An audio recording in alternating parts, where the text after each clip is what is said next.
RD. Sharma solution है ये increasing and decreasing functions, जो कि चैप्टर 17 है। एक्सरसाइज है 17.2 क्लास 12th का। Determine the value of x for which the function this is increasing और डिक्रीजिंग। तो ये तो एक पार्ट हुआ इसका। Also find the coordinates of the point on the curve this one where the normal is parallel to line y equals to x plus 5। तो अगर आपने चैप्टर नंबर 16 देखा है या जाना है तो आप देखेंगे कि ये जो सेकंड पार्ट है ये उस चैप्टर से आता है जिसमें हम अभी तो मैक्सिमा मिनिमा की बात करते थे, इंक्रीजिंग एंड डिक्रीजिंग फंक्शन हो गया, और इसके लिए हमको दो यहाँ पर अलग अलग लॉजिक लगाने पड़ेंगे या फिर ये कहें प्रोसीजर्स लगाने पड़ेंगे। तो शुरुआत तो एक ही चीज़ से होती है। शुरुआत क्या है, आप ये फंक्शन लिखिए fx, इसको डिफरेंशिएट कर दीजिए। तो डिफरेंशिएशन करने से क्या आएगा, dy by dx, जो कि स्लोप होती है आपके टेंजेंट की। तो यहाँ पर 2x - 6 आ गया। पहले आपको क्रिटिकल पॉइंट निकालना पड़ेगा क्योंकि आपको इंटरवल चाहिए, किस में इंक्रीज कर रहा है, किस में डिक्रीज कर रहा है, किस में बढ़ रहा है, किस में घट। तो अगर 2x - 6 को आप 0 रखेंगे तो x बराबर आएगा 6/2, जिसको मैं 3 लिख देता हूँ। तो आपके पास जो क्रिटिकल पॉइंट है वो 3 है, और अगर यहाँ पर देखें तो ये 3 है, और इतने क्वेश्चन हमने कर लिए कि हम बता सकते हैं कि ये कहाँ इंक्रीज कर रहा है, कहाँ डिक्रीज कर रहा है, ये आपको बिल्कुल क्लियर है। जैसे अगर मैं यहाँ पर कहूँ इंक्रीज कर रहा है तो f' ग्रेटर देन 0 होना चाहिए, डिक्रीज कर रहा है तो f' आपका लेस देन 0 होना चाहिए। f' 0 ग्रेटर देन 0 का मतलब क्या है, 2x - 6 ग्रेटर देन 0, यानी x ग्रेटर देन 3, यानी 3 से लेकर इनफाइनाइट। यह बिल्कुल स्ट्रेट फॉरवर्ड इसका आंसर। लेस देन 0 के लिए क्या होगा कि 2x - 6 लेस देन 0, यानी कि x लेस देन 3, और 3 से नीचे क्या होता है, जैसे यहाँ 3 से इनफाइनाइट तक है ना, 3 से कम क्या होता है, बस -∞ तक कहीं भी चले जाइए। तो x बिलोंग्स टू आपका -∞ to 3, ये हो गया। यहाँ पर ये डिक्रीज कर रहा। अब बात आती है आपके कोऑर्डिनेट्स की, यानी कि हमको x y कोऑर्डिनेट निकालना। स्लोप ऑलरेडी अपने पास है, हम ऑलरेडी स्लोप निकाल चुके हैं, है ना, ये स्लोप ऑलरेडी निकला हुआ है। तो हमारे पास जो स्लोप है वो ये है, लेकिन इन्होंने कहा कि normal is parallel to line y equals x plus 5। तो ध्यान रखिए, इन्होंने कहा है नॉर्मल पैरेलल है किसके, इस लाइन के, y equals to x plus 5। अगर मैं इसको y बराबर mx प्लस c से कंपेयर करूं तो इसका स्लोप निकलता है, ये यहाँ पर क्या है 1 है, तो स्लोप निकल गया m बराबर 1 स्लोप, और यही आपका dy by dx होता है। नहीं, क्यों, क्योंकि ये नॉर्मल है। टेंजेंट जो होता है, टेंजेंट, क्योंकि इन्होंने कहा कि हमको नॉर्मल दिया गया है, हम टेंजेंट क्या कहते हैं, हम dy by dx कहते हैं। तो अगर टेंजेंट की स्लोप निकालनी है, ये स्लोप नॉर्मल की है, स्लोप टेंजेंट की निकालनी है, तो क्या करते हैं हम इसको -1/dy by dx करते हैं, ये अभी तक हमने सीखा है। तो -1 इसको 1 रख दीजिए, तो आपका -1 आ गया, स्लोप -1 आ गया। तो आपको ये दिया गया है कि भाई स्लोप ऑफ नॉर्मल बराबर स्लोप ऑफ लाइन, ये तो दिया गया है। नॉर्मल यही स्लोप लाइन की है, स्लोप मैंने लाइन की क्या निकाली 1, और नॉर्मल क्या हो जाएगा, अगर मैं इसको नॉर्मल कर दूं तो -1 हो जाएगा, इसको नॉर्मल कर दूं तो -1/2x - 6 हो जाएगा। एक ही बात है, इससे इक्वेट करें, इससे इक्वेट करें, तो इसी को कर लेते हैं -1/2x - 6, और इससे क्या बनेगा आपका 2x - 6 बराबर -1, जो आपको देगा 2x बराबर 6 - 1 यानी कि 5, x बराबर 5/2। तो आपका ये x आया 5/2। अब आपको कोऑर्डिनेट्स निकालने हैं, तो x तो 5/2 मिल गया। y कैसे निकालेंगे, इसी इक्वेशन रख दीजिए ओरिजिनल इक्वेशन में, y बराबर, मैं इसी में रख रहा हूँ 5/2 का होल स्क्वायर -6 × 5/2 और +9, और इसको जब सॉल्व करेंगे तो आपका y आएगा 1/4। तो कोऑर्डिनेट्स क्या हो गया आपके x y, ये कोऑर्डिनेट्स है, ये क्या बनेंगे आपके 5/2 और 1/4, ये इसका उत्तर हो। अब इसको हम करेंगे कैसे, जो प्रोसीजर है वो मैंने आपको जो मौखिक तौर पे बताया, उसको लिखित तौर पे या फिर जैसे लिखना है आपको वो यहाँ जरूर देख। नेक्स्ट सवाल है, find the intervals in which fx equals to sin x minus cos x, जिसमें x 0 से 2π के बीच में, पाई होता है 180 डिग्री, यानी 0 से 360 डिग्री के बारे में बात चल रही है, और उन्होंने पूछा किस में ये इंक्रीजिंग है, किस में ये डिक्रीजिंग है। तो हम आते हैं f' पे, इसको डिफरेंशिएट कर रहा हूं मैं। f' में क्या मिलेगा, sin x का cos x मिलेगा, और cos x का माइनस sin x मिलेगा, तो ये प्लस हो गया। अब अगर आपको क्रिटिकल पॉइंट निकालना है तो आप कैसे निकालेंगे, इसको आप 0 रख देंगे, लेकिन हमारे पास इनइक्वालिटी का संदर्भ है, हम जानते हैं कैसे। अगर मैं इसको इंक्रीजिंग में कहूँ तो भाई इंक्रीजिंग में f' ग्रेटर देन 0 होना चाहिए, यानी कि sin x plus cos x greater than 0 होना चाहिए। इसको इधर ले जा लीजिए, sin x greater then minus cos x, दोनों साइड sin x से, या एक काम करें यहाँ cos x से डिवाइड कर दें, तो हो जाएगा 10x ग्रेटर देन -1। अब आप देखें, ये होता है ऐड शुगर टू कॉफी, तो tan कहाँ पॉजिटिव होता है, tan यहाँ पॉजिटिव होता है या यहाँ पॉजिटिव होता है। तो tan ग्रेटर देन -1 का मतलब क्या है, आपको ये पता है 10x ग्रेटर देन -1 है, इसका मतलब आपका जो रेंज है वो कहाँ तक आएगा, याद रखिएगा, ये मैं -1 कर रहा हूं, ठीक। तो कहां पर ये ग्रेटर देन -1, अगर मैं इसको 10x बराबर -1 करूं तो कौन से पॉइंट आते हैं आपके? 10x कब -1 होता है? तो अगर मैं आपसे कहूं कि 10x जो होता है वो 1 तब होता है जब x 45 डिग्री होता है ना, ये 45 डिग्री होता है।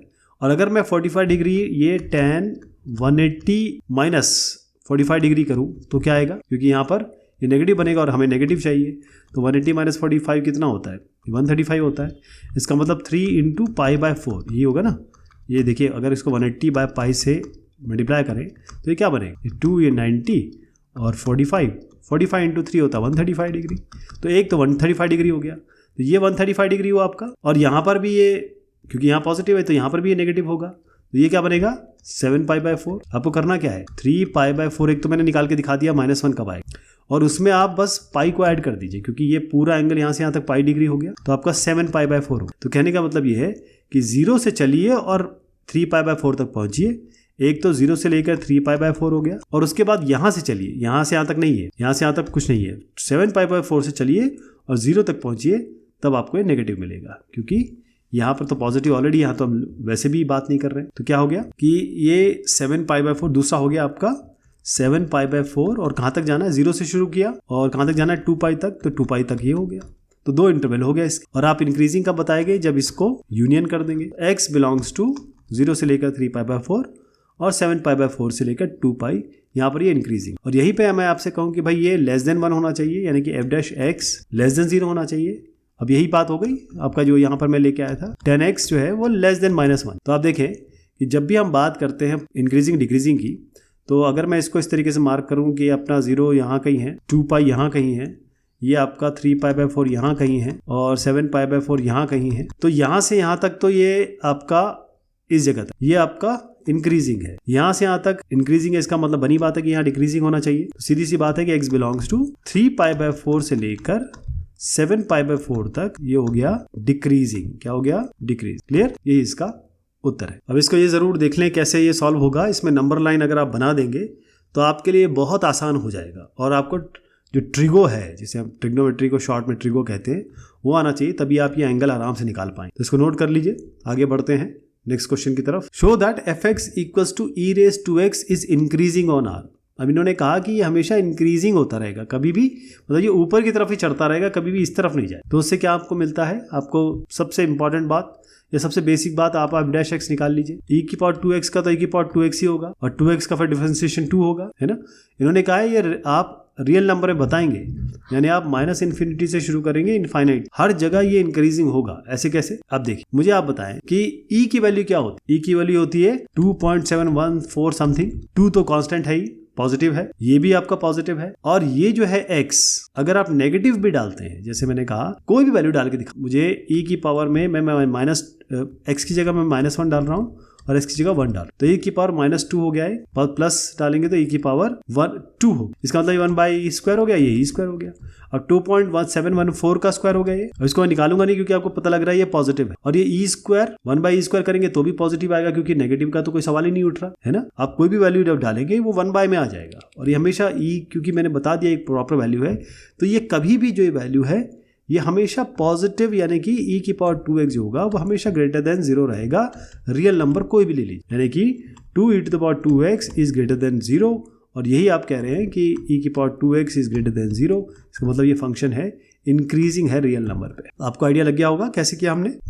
तो इसको देख जरूर लें, क्योंकि लिखना भी बहुत जरूरी है। आप जो जानते हैं उसको कागज पे उतारना जरूरी है, तभी लोग जान पाएंगे। Show that fx equals to e⁻1/x x not equal to 0 is a decreasing function for all x not equal to 0। अब इसका क्या तात्पर्य है, इसको जानने से पहले हम क्या करेंगे, हम क्योंकि कई बार होता है क्वेश्चन में ही समझ में नहीं आता कि क्या करें, आगे कैसे बढ़े, लेकिन हमारे पास प्रोसीजर तो है। चलिए अब नदी में कूदते हैं और अपने आप तैरना आ जाएगा, वो करके देखते हैं। तो हम सीधा अपना काम करते हैं f'(x) का। e⁻1/x है जी, है ना। तो e⁻1/x का क्या होता है, e⁻1/x ही होगा, e के ऊपर कुछ भी होगा वही आ जाएगा। फिर आपको डिफरेंशिएट करना पड़ेगा इस 1/x को, इसका डिफरेंशिएशन होता है -1/x²। तो क्या आ गया आपका -1/, इसको फाइनल अगर हम लिखेंगे तो -1, यहाँ -1 तो समझ में आ ही रहा है आपको, तो ये e की पावर 1/x कर देता हूँ डिवाइडेड बाय x स्क्वायर, ये हो गया। अब मैंने आपको ये जो बताया अभी अभी कि e के ऊपर आप कुछ भी रखते रहो, ये एक कांस्टेंट वैल्यू 2.714 शायद होती है, तो कुछ भी रखते रहिए, अगर माइनस भी रखेंगे तो 1/e में आ जाएगा, तो ये तो हमेशा ही पॉजिटिव रहेगा, कभी भी नेगेटिव हो नहीं सकता, क्योंकि e एक कांस्टेंट वैल्यू है, वो उसका स्क्वायर करें या उसके स्क्वायर में आप पॉजिटिव नंबर डालें, नेगेटिव नंबर डालें, कोई फर्क नहीं पड़ता, क्योंकि वैल्यू आ रही है कुछ ना कुछ, नेगेटिव नहीं आ रही। अब यहां देखिए एक्स स्क्वायर कोई भी वैल्यू डालिए, चाहे माइनस डालिए चाहे प्लस डालिए, हमेशा उसका स्क्वायर पॉजिटिव ही होता है, तो इसका मतलब हमेशा ये पॉजिटिव ही आएगा। लेकिन ये पॉजिटिव है, ये पॉजिटिव, बट यहाँ तो नेगेटिव आपका जड़ा हुआ है, फिक्स है, तो ये तो पॉजिटिव वर्ड बन रहा है हमेशा, कोई भी वैल्यू डाल लीजिए आप, लेकिन ये हमेशा नेगेटिव बनेगा, ये नेगेटिव बनेगा। इसका मतलब ये जो फंक्शन एफ एक्स है वो डिक्रीजिंग फंक्शन है।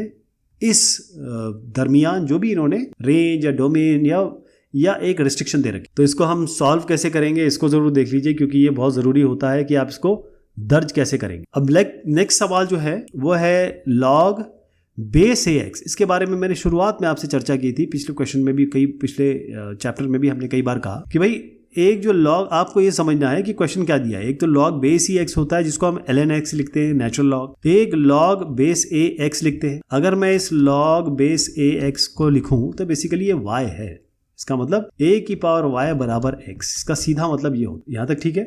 और इसको दूसरी तरीके से भी लिख सकते हैं, अगर आपके पास fx है और लॉग का बेस अलग है, तो इसको नेचुरल लॉग बनाने के लिए आप क्या करेंगे, पहले ये log x कर लीजिए और फिर ये log a कर लीजिए, दोनों का ही बेस अभी e है, राइट। अब आप इसका differentiation log base a x का तो डायरेक्ट आप जानते हैं, इसको तो मैं डायरेक्ट लिख देता हूँ, ये सीधा 1/x log a होता है। अगर करना चाहें तो ये भी देख लीजिए, ये कांस्टेंट है, ये तो हमेशा रहेगा, log x का 1/x होता है, तो 1/x इसके साथ जुड़ जाएगा, तो ये दोनों कांस्टेंट आ जाए, तो 1/x log a तो आप जानते ही। तो अगर मैं इसका आपको ग्राफ दिखाऊं तो वो कुछ इस तरीके से होता है, जैसे छड़ी नहीं पकड़ते हैं बुजुर्गवार, उस तरीके। तो अगर हम यहाँ पर ये 1 की बात करें a, तो अगर a 0 से लेकर 1 के बीच में है, यहाँ से लेकर यहाँ के बीच में है, तो आप ध्यान रखिएगा, मैं x की बात नहीं कर रहा हूँ, x तो ग्रेटर देन 0 है, यानी कि इसी की बात चल रही है। लेकिन a अगर 0 से 1 के बीच में है तो ये डिक्रीज कर, ये हम कई बार डिस्कस कर चुके हैं, मैंने इसका पूरा एक्सप्लेनेशन आपको दिया है। तो जो f' है, या फिर कहें, क्योंकि ये तो हमें पता चल गया f' ये हमेशा लेस देन 0 रहेगा, ये चीज, तो f(x) जो है वो हमेशा डिक्रीजिंग रहेगा x ग्रेटर देन 0 पे, इस वाले है ना, x ग्रेटर देन 0 पे जा रहे हैं हम, ध्यान रखें, तो इसलिए हमेशा ये डिक्रीजिंग रहे। अब जो लिखना है आपको वो मैंने वही बताया आपको, पहले तो आप इस तरीके से लिख लीजिए, इसका आपको डिफरेंशिएशन पता है, और हम जानते हैं a और 1, और डायग्राम जरूर बना दीजिएगा कि a और 1 के बीच में और x ग्रेटर देन 0 है, तो ये हमेशा लेस देन 0 ही रहेगा।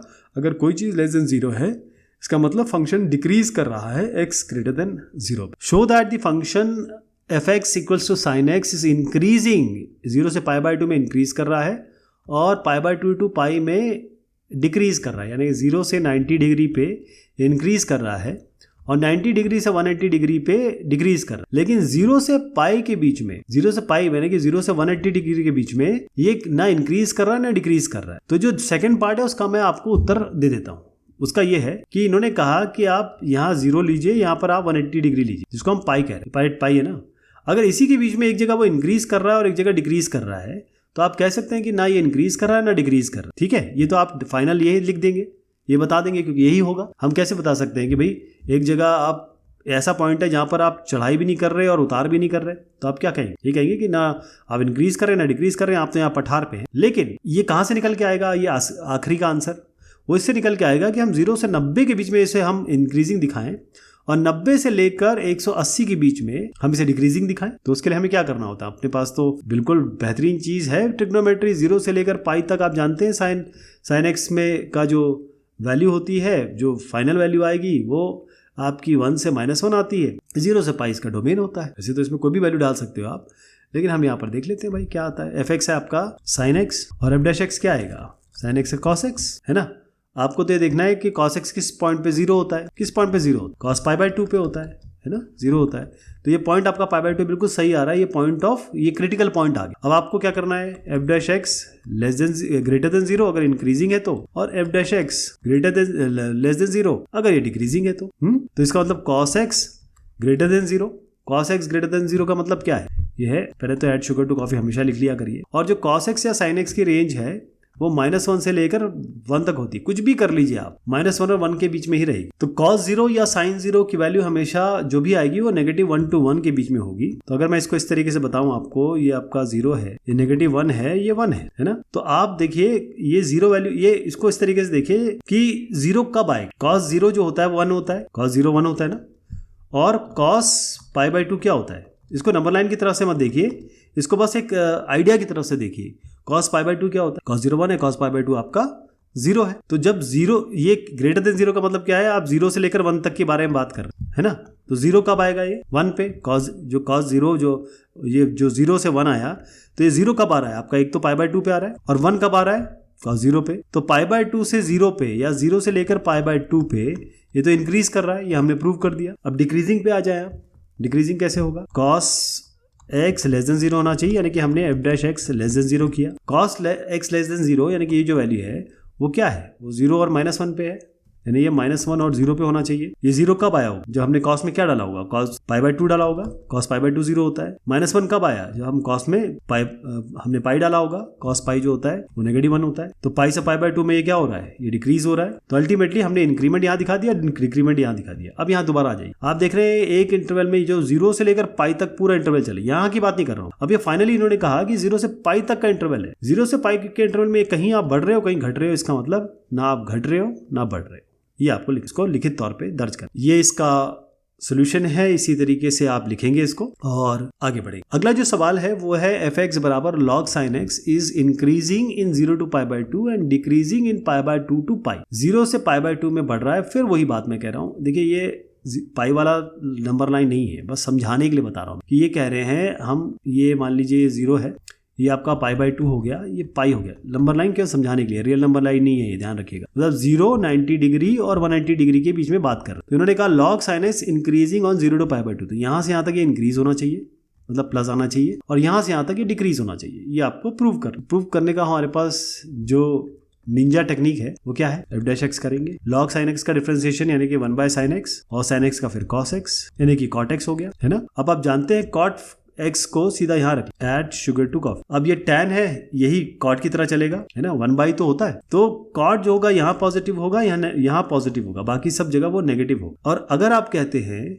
कि भाई हमारा f'(x) ग्रेटर देन 0 है, f'(x) ग्रेटर देन 0 है। अब f'(x) ग्रेटर देन 0 का मतलब cot x ग्रेटर देन 0 यानी कि tan x ग्रेटर देन 0। मैंने tan इसलिए किया क्योंकि tan हम नॉर्मली जानते हैं कि भाई tan x 0 का मतलब क्या है, हमें सब पता वैल्यू है। जैसे ग्रेटर देन 0 का मतलब tan 0 जो होता है वो 0 होता है, tan 45 डिग्री क्या होता है, 1 होता है। इस तरीके से चीजें, तो हमें ये पता है कि भाई ये ट्रिग्नोमेट्री से 0 से π/2 के बीच में हमेशा tan x या cot x, बल्कि cot x ही लेके चले, ये ग्रेटर देन 0 होता है, क्योंकि cot x फंक्शन है वो यहाँ से लेकर यहाँ तक पॉजिटिव है, मैंने आपको बता दिया। ऑलराइट, तो ये इसका एक्सप्लेनेशन हो गया। अगला एक्सप्लेनेशन है f'(x) लेस देन 0 करिए, यानी cot x लेस देन 0 करिए, और ये 0 कहाँ होगा। अब आपके पास क्या है, ये π/2 से पाई है, यानी कि ये π/2 है और ये पाई है, तो π/2 से पाई के बीच में क्या है, लेस देन 0 है ही, हम जानते हैं, क्योंकि यहाँ cot x मैंने बताया, यहाँ tan और cot दोनों नेगेटिव होते हैं, केवल यही पॉजिटिव होते हैं। तो π/2 से पाई की श्रेणी में हमें पता ही है।